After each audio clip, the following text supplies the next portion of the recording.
I promise. Okay.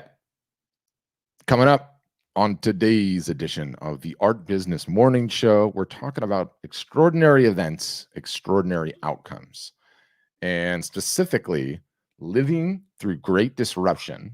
Okay. How it's changing habits, how its artists and photographers need to see the silver lining and embrace the coming changes.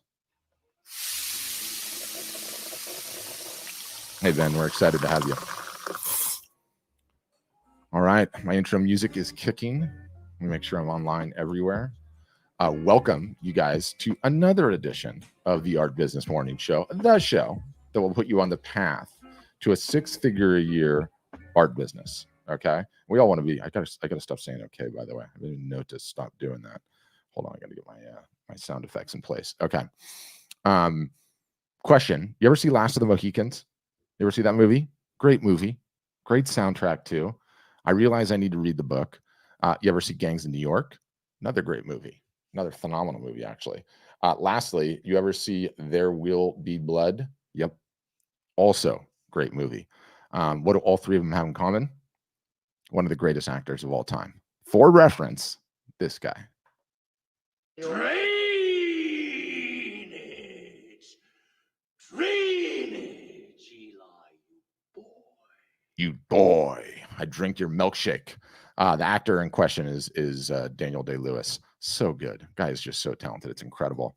Side note, he's a method actor, which means that once he starts a film, he gets into character and he assumes that character the entire time. I.e., when the director says cut, he's still in character. Like, if you're filming for 3 months, he stays in character for 3 months. The fact that that guy was in the There Will Be Blood movie was Daniel Plainview. Okay, in that character for however long it took to film that thing is incredible. I don't even understand how his significant other, whoever that might be, survived with that guy's attitude. He's just crazy in that movie. Crazy, evil businessman with the psychotic streak, right? I couldn't imagine going and getting a beer with him when he was in that character. It would have killed me. I would have loved it.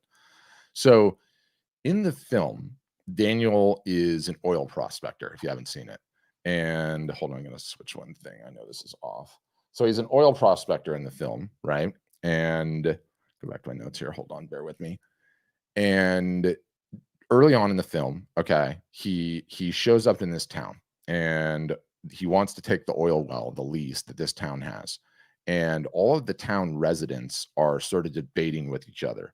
Like, what operator should we choose? How much money should we get for the lease? Should we go with this guy? Should we go with someone else? The way to think of it, it's like sort of like our modern political debate, right? Like everyone's squabbling, everyone with a different position, nothing really gets done. We want this price, we want that price, we want this split, no, this number. And Daniel Plainview in the movie, he sort of sees the writing on the wall and he says, no, thank you. And he's walking out of like the little town meeting.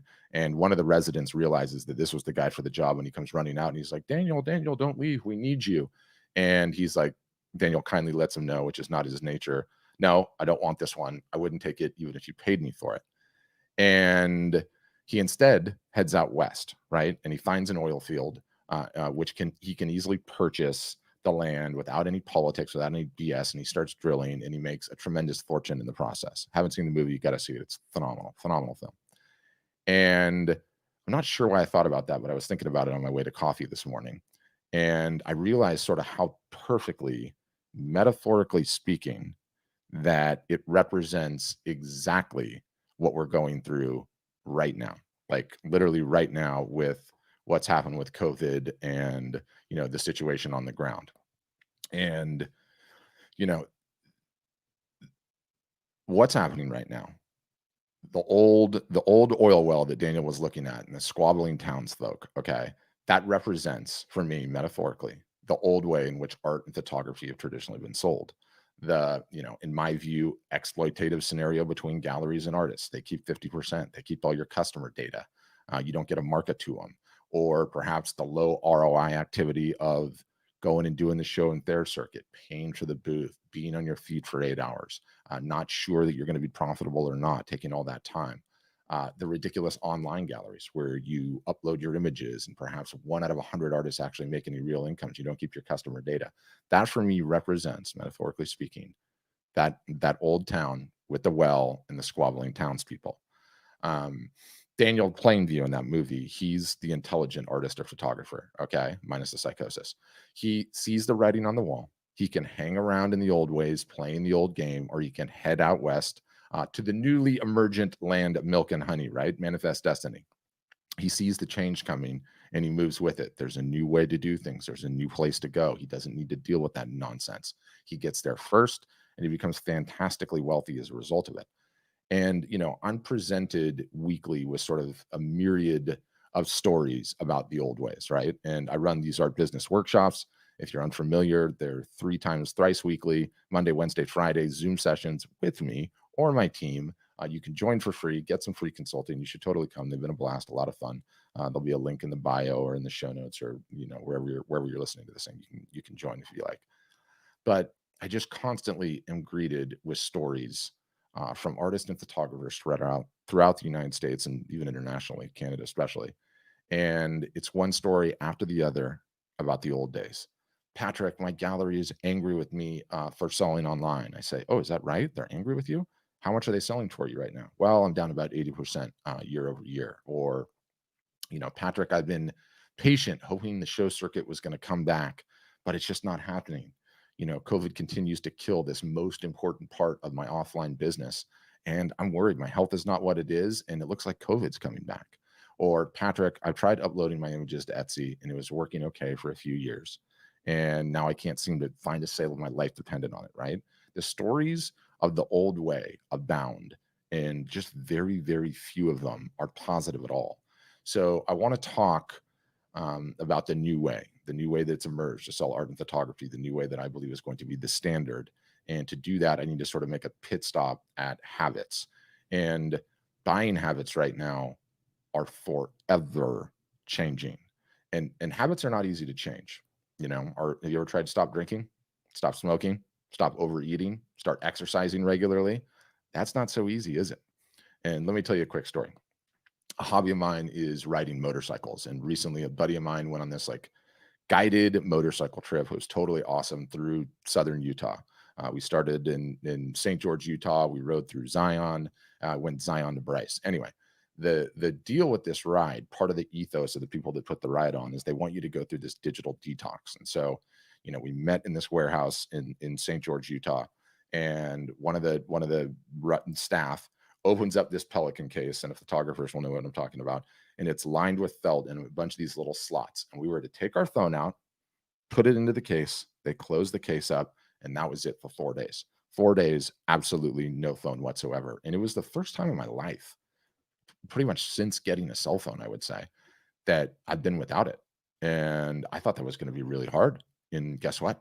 It wasn't. It was easy. It was really, really easy to do. I hardly missed it, in fact.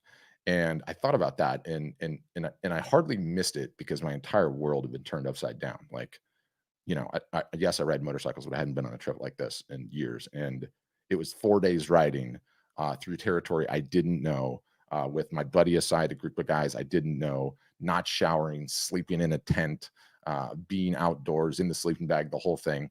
So, I had my entire world turned upside down. Contextually, that was not a normal life for me. And so, as such, it was very easy for me to not have the phone. Contextually, everything had changed. So, fast forward a few weeks. This is like 2 weekends ago, and I was on another motorcycle trip. Yes, my wife is going to kill me. I love her. Thank you, sweetie.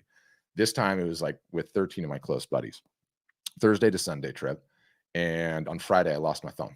Just straight lost it in the desert, in the sand. And this time, it was really hard. It was really, really hard to have lost the phone. Like all of my buddies, are sitting around the campfire at the end of the day. Everyone's dusted from riding their motorcycle all day. And instead of just enjoying the great outdoors in each other's company, like the first trip, this trip, what was everyone doing? They were on their phones, sitting around, scrolling, everyone looking at this, looking at that, calling their spouses, doing this. And I found that I was missing my phone this time. I was tapping my pocket, right? Like the nervous ticks, like, where is it? I was pining for my phone. Like, where is that thing? I was asking my friends, can I borrow your phone so I could jack myself into the matrix? What's happening in the election? Who won the Chelsea games? Pulisic still injured? Very important questions, etc. And it was profound, really, to have those two things to contrast. If my context did not change, okay, i.e., I was with my friends doing normal things, I could not break the habit of checking my phone all the time. When the context did change, though, that first trip, I didn't miss it at all. It was an easy habit to break. You know, it was an easy habit to break, and that was really, really profound. I woke up this morning and I read some headlines, and it was a release from Walmart, and they just released their Q3 earnings report or whatever, or I guess it's expectations. And it says, let me just quote the headline. It's from CNBC, and it says Walmart's earnings top expectations as customers' new shopping habits send e-commerce sales soaring 79%. And here's the three key points. Walmart's US e-commerce sales e-commerce, so on the website, soared 79% in the third quarter as customers continued to shop online during the coronavirus pandemic. Instead of browsing store aisles, more customers are shipping purchases to their homes. Sorry, my phone rang. More customers are shipping purchases to their homes. Okay. Getting groceries dropped off at their doors or picking up online purchases by curbside. And it quotes the Walmart CEO, who is, I can't remember where his name is. Do I have it here? David something or other. Anyway, hold on. I gotta get to my notes. We think these new customer behaviors will largely persist, and we're well positioned to service customers with the value. Da, da, da, da, da, da. The point is, habits are changing. They're changing significantly. People are buying online. They're doing it more often. They're going to the stores less. They're doing curbside pickup, delivered to the home, right? All of us are doing that. COVID came and we all got locked down and we all dealt with it, right? We did our American version to keep calm and carry on. We wore our masks, we stayed in lockdown, we did that. Habits were changing during that course of time, right? Everyone was ordering more e-commerce stuff. They were going into stores less. And then summer came and COVID sort of let up a little bit, right? There were still lingering fears. Things didn't completely go back to normal, but things sort of normalized for most of us. And I think just like any habit, is hard as they are to break and get on the right path, they're just as easy to slip right back into the old ways of doing things, isn't it? It's so easy to, this is going to be my year. I'm going to start exercising. I'm going to do a great job. And then winter comes along, that alarm clock dings at 6 a.m. and you're like, a little cold outside. You hit the snooze bar, right? It's very easy to slip back into the old habit. It's really easy to slip back into the old habit. So we have that going on. And I think if COVID stayed the way that it was, I think it would have diminished the chances to forever change how art and photography, to ever change this massive shift towards e-commerce adoption. It would have been easier just to slide right back into where we were, right? Well, COVID is back, and it looks like we're headed for 2.0, already happening in Europe, talk about across the US. And so I think it's going to be yet another season, sadly, this winter season, where these newly formed habits that might have slipped back to the old way are going to continue to be cemented. The longer we stay in this mode where we're ordering live e-commerce, where we're getting things shipped to our house, we're buying things online, the longer these habits are going to stay stuck. If we go through an entire another winter COVID season of this with lockdowns and God knows what else is going to happen to us, the e-commerce buying, i.e., the subtlety, the way art and photography is sold, these habits, these buying habits, they are not going to change. They are going to be cemented. What do they say? It's like 21 days to like firmly cement a habit or whatever. Okay, try 2 seasons of COVID. It is going to stick. Okay, it's going to stick. And I think to my cell phone situation, this is trip number 2. It's not trip number 1. It's not trip number 2. Trip number 1, my entire context changed. It was easy for me not to be missing the phone. Trip number 1, the context didn't change. I was missing it. And so COVID is this contextual change. And I think the context is going to it's going to remain this way. It's going to make it much, much easier for the habits to stick. People are going to be buying more and more online. The gallery model is the old habit. The show circuit is the old habit. How art was sold, the old ways, is going to have to fight harder and harder, okay, with each new case of COVID and each new lockdown, and each Thanksgiving, which you can only have one family group. You're going to have to wear a mask. Ask me how I feel about that one. So I think these habits are here to stay. And I think, COVID, this extraordinary event, for most of us, the most significant of our lives, is going to obliterate the old habits. COVID, this extraordinary event, has revealed the land of milk and honey that Daniel Plainview found earlier. I look at that Walmart headline and I'm blown away. The biggest retailer in the world, US for sure anyway, reporting those types of numbers. Okay. Guess what though? I have some of my own and they're showing the same thing.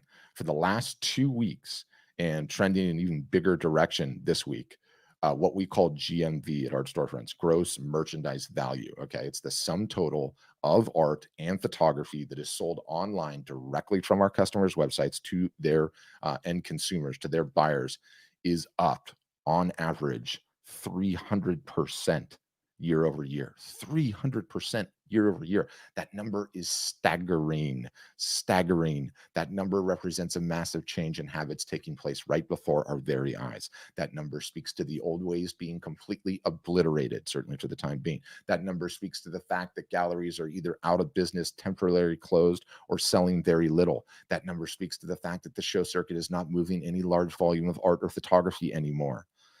That number speaks to just a massive level of disruption, a massive obliteration of buying habits. A new way is emerging. And let me just tell you, it is the single solitary best thing that's ever happened to an artist or a photographer trying to make a living from their craft. There is a silver lining in all this. It doesn't mean it's easier. Okay. It was never easy. Then the old way, or now the new way. What it does mean though is when you do the hard work, now the rewards are just significantly higher than they were before. There's no 50-50 split. There's no leaving your house for a show. You keep all the customer data, the ability to sell worldwide. This disruption, this extraordinary event is just absolutely tremendous. And, of course, I would be remiss not to offer the disclaimer. Yes, I am 100% advocating what you need. This new way of doing it is the product we sell. Okay. Now, I have no intentions of apologizing for the fact that we have the right product at the right time. We're proud of that. And something we're not ever going to apologize for. We're fired up about it. But let me address just for a second the cynical side. Okay. Art Storefronts, well positioned to thrive in this new reality, by no way means that we somehow own it. Quite to the contrary. Okay. You do. You, the artist, you, the photographer, completely own this. You need to have your own website set up to sell art or photography. You need to be marketing regularly, growing your email list, growing your social following. You need to work at it consistently. You do that. No matter whether you get your website from us or anywhere else, no matter who you choose to level you up on your marketing, you will win.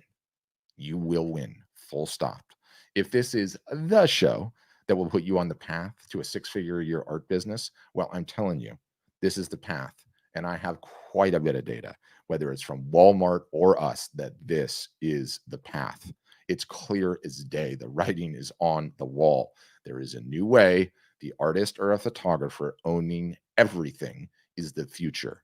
You own the website. You own the attention. You sell directly to your customers. You cultivate collectors that will buy many pieces from you over the years. You hold all the cards, all caps on that one. You hold all the cards. Okay.